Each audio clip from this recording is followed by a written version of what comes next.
एक दूर दराज पहाड़ी इलाके में एक घना सुनसान जंगल था। इस जंगल में एक बहुत बड़ा जिन रहता था। इसकी जिसामत पहाड़ों जितनी बड़ी थी और इसकी आवाज सुनकर दरख्त लरजने लगते थे। वो अकेला रहता था। वो दुनिया से नाराज था। कोई इंसान, जानवर या परिंदा इसके जंगल में आने की जुर्रत ना करता। एक दिन आसमान से उड़ती हुई एक इंतहाई बड़ी कबूतरी जंगल में उतरी। वो आम कबूतरी नहीं थी।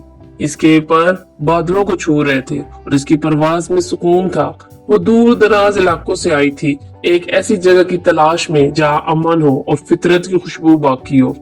जब वो कबूतरी जंगल में उतरी तो जिन दहाड़ा, ये मेरा इलाका है, यहाँ से फौरन निकल जाओ। लेकिन कबूतरी ने नरम आवाज में जवाब दिया, मैं किसी के का हक नहीं मारने आई, बस पनाह चाहिए। ये पहला मौका था कि जिन से नरमी से बात की। जिन कुछ लम्हे खामोश रहा, फिर बोला, तुम्हें मुझसे डर नहीं लगा? कबूतरी ने आहिस्ता से कहा, नहीं, क्योंकि मैंने आंखों में दर्द देखा और दर्द वाले दिल बुरे नहीं होते। कबूतरी ने जंगल में रहना शुरू कर दिया। वो अपने बड़े परों से बादलों को लाकर खुश्क दरख्तों को पानी देती, परिंदों को वापस बुलाती और जंगल में जिंदगी वापस ले आई।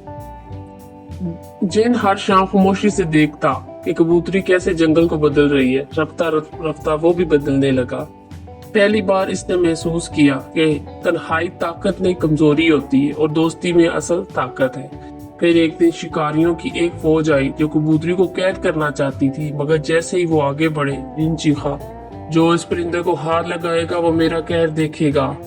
जमीन हिली, दरख्त झुक गए और शिकारी भाग गए। कबूतरी ने आसमान की तरफ देखा और कहा, तुम तनहा नहीं हो, अब तुम्हारा दिल आबाद है। जिन ने मुस्कुरा कर कहा, और तुमने मुझे जीना सिखाया। यूं कि जिन और एक कबूतरी की अनोखी दोस्ती पूरी दुनिया के लिए अमन, हमदर्दी और तब्दीली की इलामत बन गई।